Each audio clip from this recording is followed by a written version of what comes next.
Hi everyone, welcome to another lecture in Heat and Mass Transfer. Myself, Benfil C. Matthew. Today we are going to study Module 2. So, Module 2 ന് പാർട്ടായിട്ട് തിരിച്ചിട്ടുണ്ട്. ആദ്യം നമ്മൾ പഠിക്കാൻ പോകുന്നത് elementary ideas of hydrodynamics and thermal boundary layers ആണ്. Okay, പിന്നെ thickness of boundary layer. ഇത്തരം കാര്യങ്ങൾ അറിഞ്ഞിരുന്നു കഴിഞ്ഞാൽ നമുക്കൊരു 4 മാർക്ക് സ്കോർ ചെയ്യാനുള്ള കാര്യങ്ങളുണ്ട്. അത് കൂടുതലൊന്നും പഠിക്കേണ്ട ആവശ്യമില്ല. ചെറിയ ചെറിയ കാര്യങ്ങൾ നോക്കിയാൽ തന്നെ നമുക്ക് ഈ പറയുന്ന അനലൈസ്. അപ്പം HMT പഠിക്കുമ്പോൾ എപ്പോഴും നോക്കേണ്ട കാര്യം അതിനകത്ത് നമ്മൾ കാര്യങ്ങൾ അറിയുക, രണ്ടാമത് ഡയഗ്രത്തിലൂടെ മനസ്സിലാക്കിയിരിക്കുക. അപ്പോൾ ഡയഗ്രാം മനസ്സിലാക്കിയാൽ നമുക്ക് ബാക്കിയുള്ളതെല്ലാം വരച്ചു വെക്കാനും അതിൻ്റെ ഒരു കൺസെപ്റ്റ് കിട്ടുകയും ചെയ്യും. നമുക്ക് നോക്കാം ഇത് എങ്ങനെയാണ് അനലൈസ് ചെയ്യുന്നത്. ഓക്കെ, സോ ആദ്യം നമ്മൾ പഠിക്കാനുള്ളത് കൺവെക്ഷൻ ബൗണ്ടറി ലെയേഴ്സ്. കൺവെക്ഷൻ നടക്കുമ്പോൾ കൺവെക്ഷൻ എന്താണെന്നുള്ള കാര്യങ്ങളൊക്കെ നമുക്ക് അടുത്ത ക്ലാസ്സുകളിൽ ഇതിനെക്കുറിച്ച് ഡീറ്റെയിൽ ആയിട്ട് പറയാം. ആദ്യം നമുക്ക് ബൗണ്ടറി ലെയർ ഫോർമേഷൻ എന്ന് പറയുന്നത് എങ്ങനെയാണെന്നും അവിടെ നടക്കുന്ന കാര്യങ്ങൾ എന്താണെന്നും നോക്കാം. കൺവെക്ഷൻ ബൗണ്ടറി ലെയർ എന്ന് പറയുന്ന ഒരു സ്റ്റഡി നടക്കുമ്പോൾ അവിടെ 2 കാര്യങ്ങളുണ്ട്. ഒന്ന് വെലോസിറ്റി ബൗണ്ടറി ലെയർ ഉണ്ട്, 2 തെർമൽ ബൗണ്ടറി ലെയർ ഉണ്ട്. അപ്പം വെലോസിറ്റി ബൗണ്ടറി ലെയറും തെർമൽ ബൗണ്ടറി ലെയറും വരുന്നത് കൊണ്ട് തന്നെയാണ് ഇവിടെ ഇത്രയും കോംപ്ലിക്കേഷൻസ് ഉണ്ടാകുന്നത്. കാരണം എനർജി അനാലിസിസ്, ഹീറ്റ് ട്രാൻസ്ഫറിൻ്റെ ഒരു വേരിയേഷൻ സംഭവിക്കുന്നുണ്ട്. ഈ പറയുന്ന ഹൈഡ്രോഡൈനാമിക് ബൗണ്ടറി ലെയറിൻ്റെ ഫോർമേഷൻ കാരണം അവിടെ വെലോസിറ്റിക്കും വേരിയേഷൻ സംഭവിക്കുന്നു. ഈ 2 കാരണങ്ങൾ കൊണ്ടാണ് ഈ പറയുന്ന കൺവെക്ഷൻ ഹീറ്റ് ട്രാൻസ്ഫർ ഇത്രയും കോംപ്ലിക്കേഷൻ ആകുകയും നമുക്ക് ഈ അനാലിസിസ് ചെയ്യുമ്പോൾ പലപ്പോഴും ഈ പറയുന്ന കോറിലേറ്റഡ് ഡേറ്റാസ് ഉപയോഗിക്കേണ്ടത് ഡേറ്റാ ബുക്ക് ഉപയോഗിക്കേണ്ടതായിട്ട് വരികയും ചെയ്യുന്നത്. എങ്കിൽ തന്നെ നമുക്ക് നോക്കാം എന്താണ് കൺവെക്ഷൻ. അപ്പോൾ കൺവെക്ഷൻ ബൗണ്ടറി ലെയേഴ്സ് നോക്കുമ്പോൾ ആദ്യത്തെ കാര്യം നമ്മൾ നോക്കേണ്ടത് എന്താണ്? Velocity boundary layer. ഇത് നമ്മൾ ഫ്ലൂയിഡ് മെക്കാനിക്സിനകത്ത് HMനകത്തും ഹൈഡ്രോളിക് മെഷീൻസ് ഒക്കെ സ്റ്റഡി ചെയ്തപ്പോൾ തന്നെ നമ്മൾ നോക്കിയിട്ടുള്ള കാര്യമാണ്. എന്നാലും ഇതിൻ്റെ ഡിസ്ക്രിപ്ഷൻ നമുക്ക് ഇവിടെ അറിഞ്ഞിരിക്കേണ്ടതായിരിക്കും. The region of the flow over the surface bounded by delta in which the effect of viscous shearing forces caused by fluid viscosity are observed. It is called velocity boundary layer or അതിന് വേറെ പേരാണ് hydrodynamic boundary layer എന്നുള്ളത്. Okay, അപ്പം നമ്മൾ ഒരു plate ഇവിടെ ഇരിക്കുകയാണ്. ഈ പ്ലേറ്റിൻ്റെ മുകളിൽ കൂടെ എന്ത് വരുന്നു? ഒരു ഫ്ലൂയിഡ് കടന്നു വരുന്നു. അപ്പോൾ ഫ്ലൂയിഡിൻ്റെ വെലോസിറ്റി എന്ന് പറയുന്നത് ഫ്രീ സ്ട്രീം വെലോസിറ്റി എന്ന് പറയുന്നത് U∞ ആണ്. അപ്പം ഈ പറയുന്ന പ്ലേറ്റിന് മുകളിൽ കൂടെ പോകുന്ന ഈ പറയുന്ന ഫ്ലൂയിഡിന് വെലോസിറ്റിക്കകത്ത് വേരിയേഷൻ നമുക്ക് ഒബ്സർവ് ചെയ്യാൻ പറ്റും. ആ പറയുന്ന ഒബ്സർവേഷൻ എവിടം വരെയാണോ നിൽക്കുന്നത് ആ പറയുന്ന ഒരു ഏരിയയ്ക്കാണ് എന്ത് പറയുന്നത്? ഈ പറയുന്ന വെലോസിറ്റി ബൗണ്ടറി എന്ന് പറയുന്നത്. അപ്പം അത് കഴിഞ്ഞ് കഴിഞ്ഞാൽ എന്തായിരിക്കും? ഈ ബൗണ്ടറി കഴിഞ്ഞ് കഴിഞ്ഞാൽ എന്തായിരിക്കും? Free stream velocity U∞. അപ്പം 100 മീറ്റർ/സെക്കൻഡിൽ വരുന്ന വെള്ളം.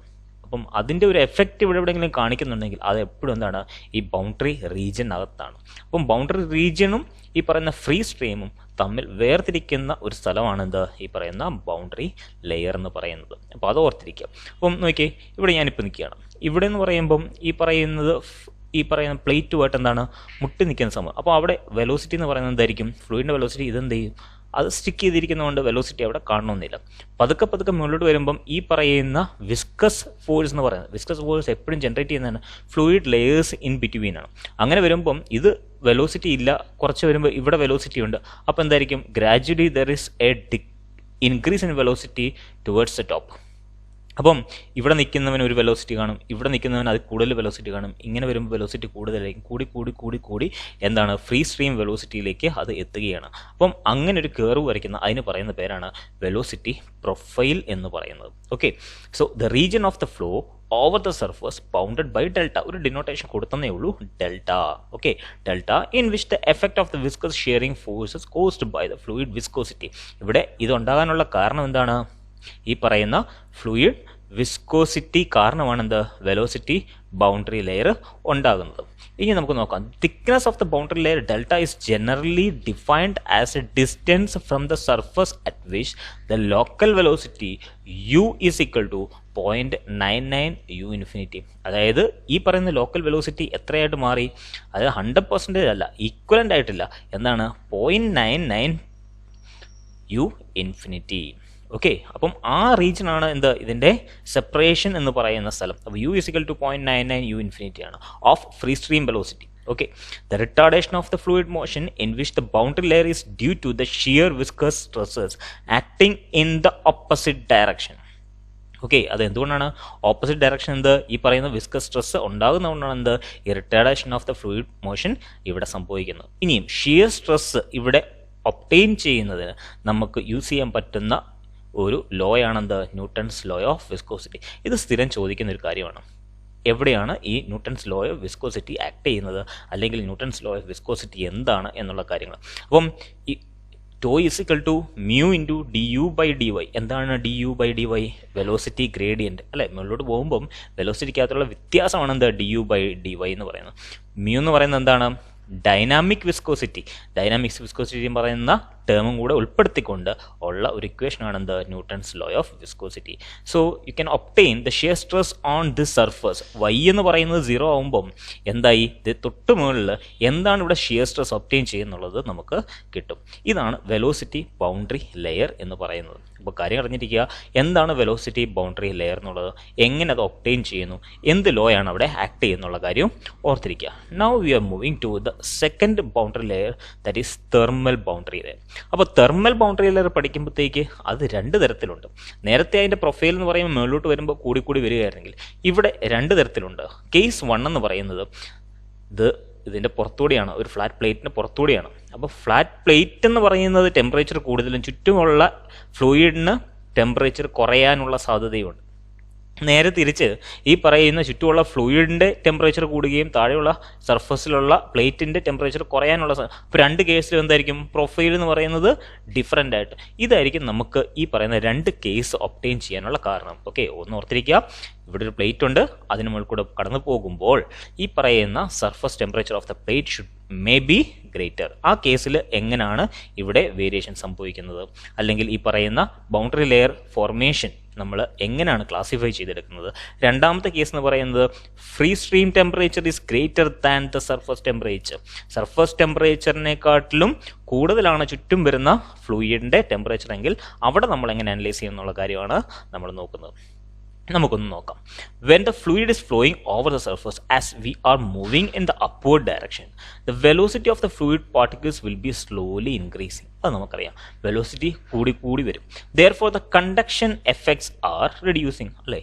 അപ്പം ഫ്ലൂയിഡ് സ്പീഡ് കൂടിയാൽ, സ്പീഡ് കുറവാണെങ്കിൽ എന്ത് സംഭവിക്കും? അവിടെ കണ്ടക്ഷൻ നടക്കുമെന്ന് പറയാം. ഇനിയും therefore the conduction effects are reducing and the convection effects are increasing. കാരണം എന്താണ്?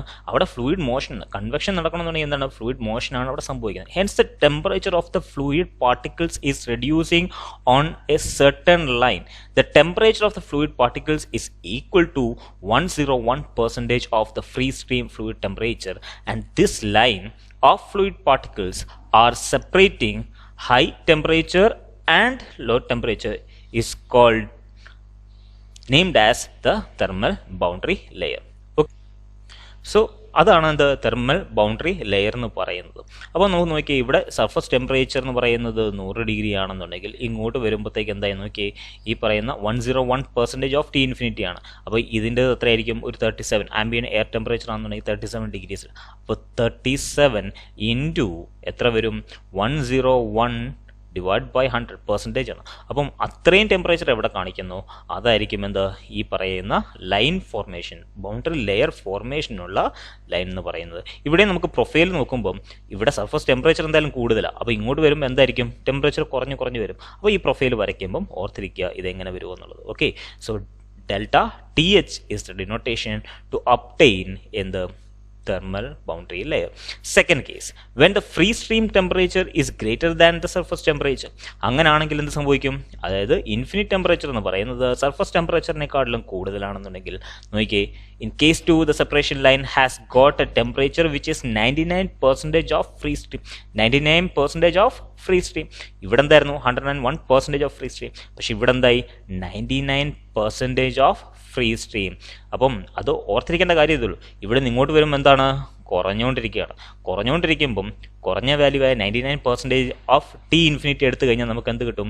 ഈ ബൗണ്ടറി ലെയർ ഫോർമേഷൻ എവിടെയാണോ അത് നമുക്ക് കൈ കിട്ടും. ഇവിടെ എന്താ സംഭവിക്കുന്നത്? ടി ഇൻഫിനിറ്റി എന്ന് പറയുന്നത് കൂടിക്കൊണ്ടിരിക്കുകയാണ്. അങ്ങനെയാണെങ്കിൽ അടുത്ത വാല്യൂ എന്തായിരിക്കും? അതിനേക്കാളും കൂടുതലായിരിക്കും.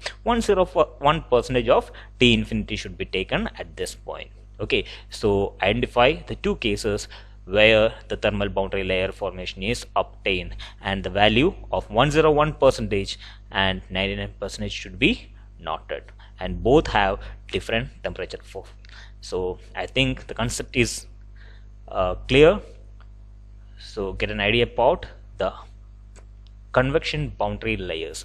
One is velocity boundary layer or hydrodynamic boundary layer, and the second one is thermal boundary layer. So we will meet on next class with the detailed topics in convection heat transfer. Thank you. Have a nice day.